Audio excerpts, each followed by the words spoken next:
Let's start with the following action. So we define S, the action, equal to an integral of the following kind. So we integrate 1/2, then here we have d phi, which is the field interaction squared, and this is just the shorthand for d mu phi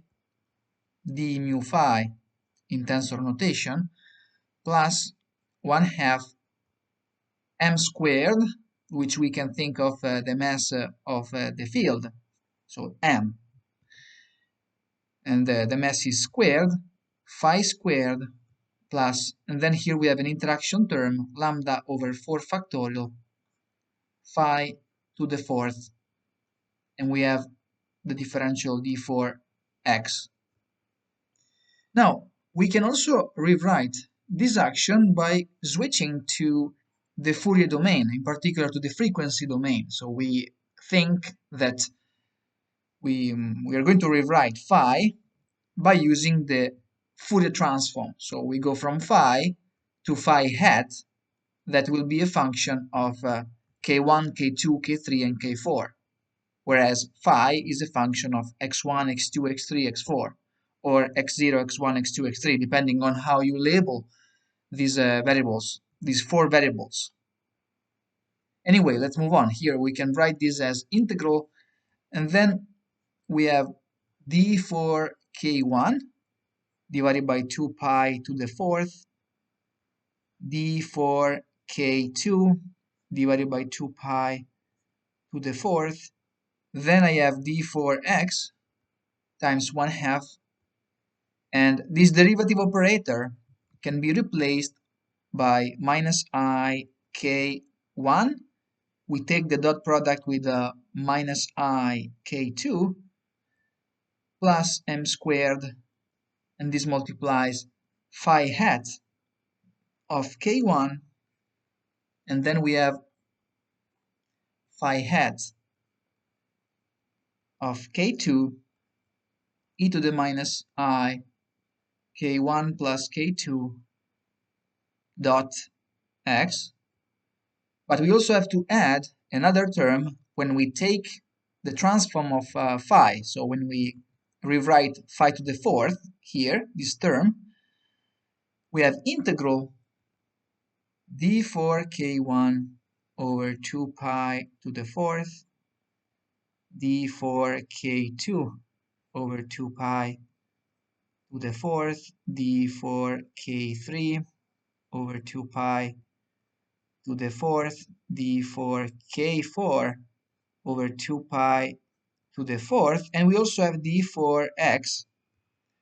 And then we have lambda over 4 factorial, and then we have phi hat of k1, phi hat of k2, phi hat of k3, phi hat of k4, and then we have the complex exponential, which is e to the minus I k1 plus k2 plus k3 plus k4 dot x. So this is it. And then at this point we can integrate over d4x, because the integral will be simple. We just have to integrate this complex exponential here and this complex exponential here, because the rest does not depend on x. So we'll get some Dirac deltas. Then we can also integrate over those Dirac deltas. But first let me write what we get after we integrate over d4x.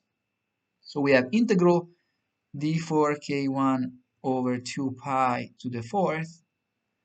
Then we have d4k2, and we do not divide by 2 pi to the fourth, because when we integrate this complex exponential, we will get 2 pi to the fourth times the Dirac delta of k1 plus k2.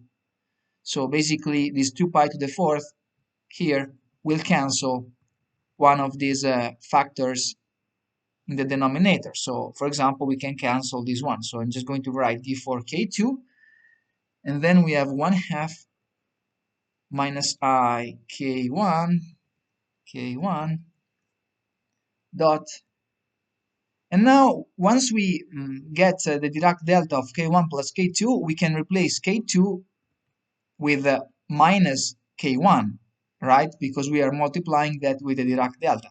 So here I can write I k1 plus m squared. Then we have phi hat of k1, and in place of this k2 here we can write phi of minus k1. And then here, of course, we have delta of k1 plus k2. And we can do something similar for the other integral as well. So we can integrate over this d4x, and what we are going to get is the following. So we have d4k1 inside the integral divided by 2 pi to the fourth. Then what do we have? We have d4k2 divided by 2 pi to the fourth, d4k3 divided by 2 pi to the fourth, d4k4, and in this case we are not going to divide by this constant because it will be simplified by the constant that appears in front of the Dirac delta. So I can write this as lambda over 4 factorial phi hat k1 phi hat k2 phi hat k3. Then we have phi hat k4, which if you want you can replace one of these variables with, for example, k4, you can replace it with minus k1 minus k2 minus k3, because in here we also have the Dirac delta of k1 plus k2 plus k3 plus k4. So, for example, we can replace this k4 with this sum here, minus k1 minus k2 minus k3, because of the presence of this Dirac delta. What else do we have? Well, that's it. This is the expression that we get. And now we can integrate. In particular, we can integrate over k2 in this first integral, so we can get rid of this Dirac delta. This will give us just 1. So without rewriting it, I can cancel this d4k2 and this Dirac delta. That will just give us 1. It's simple as that, because this term will not depend on k2, right? And also, since we started from a real scalar field, phi hat of k1 times phi hat of minus k1 is equal to the mode of phi hat of k1 squared, right? Because phi hat of minus k1 is equal to phi hat star, so it's the complex conjugate of k1. So if you want, you can write it like this. And in here, you can integrate over d4k4. So as I said earlier, we can replace k4 here with this. Therefore, all these terms will not depend on k4. So we will get rid of this d4 k4, and this Dirac delta will give us just a 1. So in place of k4 here, I can write minus k1 minus k2 minus k3. So this is how we can write this expression. And we want to work with this expression to find some interesting quantum effects. In particular, we want to calculate the propagator, and we are not just interested in calculating the propagator, the classical propagator. So we want to see what or actually how this lambda affects the propagator. So we will calculate some quantum corrections from the path integral. So we want to do the direct calculation, which is not so simple. You will see that it is quite complicated, but we can make it intuitive. And my objective, my purpose, the purpose of this video and the following videos will be to show you how you can calculate the quantum corrections to the propagator from the path integral. And the interesting thing is that this kind of calculation is also related to the research that I've done. In particular, my research was related to engineering. I studied vibrations and signals. But this is not important for this video and the subsequent ones. You can see a little bit more in the central limit theorem derived from stochastic processes. That's one of the courses that I have uploaded, and also one other course on the math of random signals, fatigue damage, and vibration tests. But that's more related to my research, and you will see if you check them out that the mathematics that we are going to use here in the path integral formulation of quantum mechanics, well, that's quite similar to the research, to the mathematics that I've used in my research. So that's something that really struck me when I first encountered these concepts in quantum field theory. Well, if you read about my biography, you see that I'm just an engineer after all. So why do I have to teach these kind of subjects? Well, the point is that I'm really passionate about these subjects. But on the other hand, I have also really used some of the mathematics that you see here also in my research. So that's the interesting thing. But this is really not important for you to understand. So it is just something that comes out of my heart. I just wanted to say that because it is quite peculiar, quite interesting if you think about it. Because quantum mechanics usually is not really related to research topics in mechanical engineering. I'm a mechanical engineer, but at the end of the day, I have still encountered the mathematics that you see in quantum field theory. So that's quite interesting. But anyway, before concluding this video, of course, we will continue in the subsequent ones. But before concluding this video, let me tell you that for the sake of convenience, we will discretize this action here. So you can see that we have rewritten the action like this. And in particular, just let me rewrite it one more time. So we have integral d4 k1. So I'm just going to rewrite it because it will be clearer. Here the formulas are a bit dirty, so I want to make them a little bit more orderly. So you have 1/2, and minus ik1 times ik1 can be written as k1 squared plus m squared. So k1 squared should be interpreted as k1 dot k1. Okay, so if you want, that's equal to k1 mu k1 mu.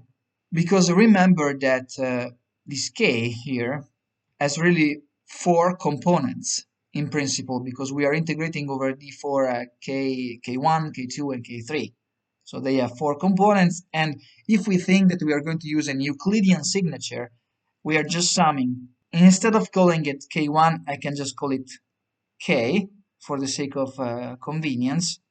So k mu will be k1 squared plus k2 squared plus k3 squared plus k4 squared with a Euclidean signature.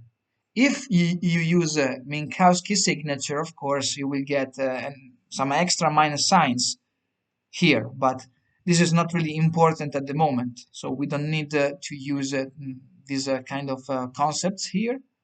We are assuming that we have a Euclidean signature with all plus signs. Otherwise, the action should have been written in a slightly different manner, but that's not important for this video and the subsequent ones. What's really important is to understand that we are using this Euclidean signature here, so we have all the plus signs. And if you want, you can think how you can, let's say, generalize this to the Minkowski metric. But let's move on. Let me go back here. I'm going to write this integral, and then I have mod phi hat k1 squared, and then I have plus this integral here. I can just write it like this. So I have this.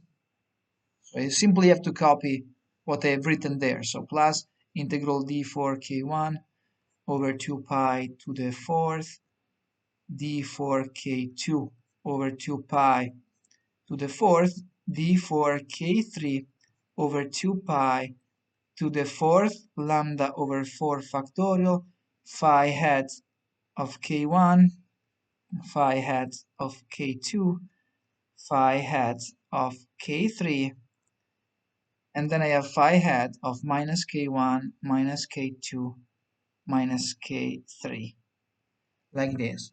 Now we're going to discretize the action. In particular, we can write it like this: S is equal to, now this first integral will be written in the following way. So we have to sum. In particular, I can also factor out this 1/2 if you want, 1/2, and then I have a summation over an integer j, which can be either a negative integer or a positive integer.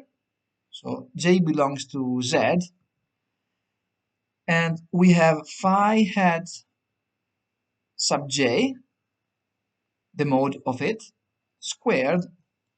Then we have kj squared plus m squared plus, and then we have to discretize this integral as well.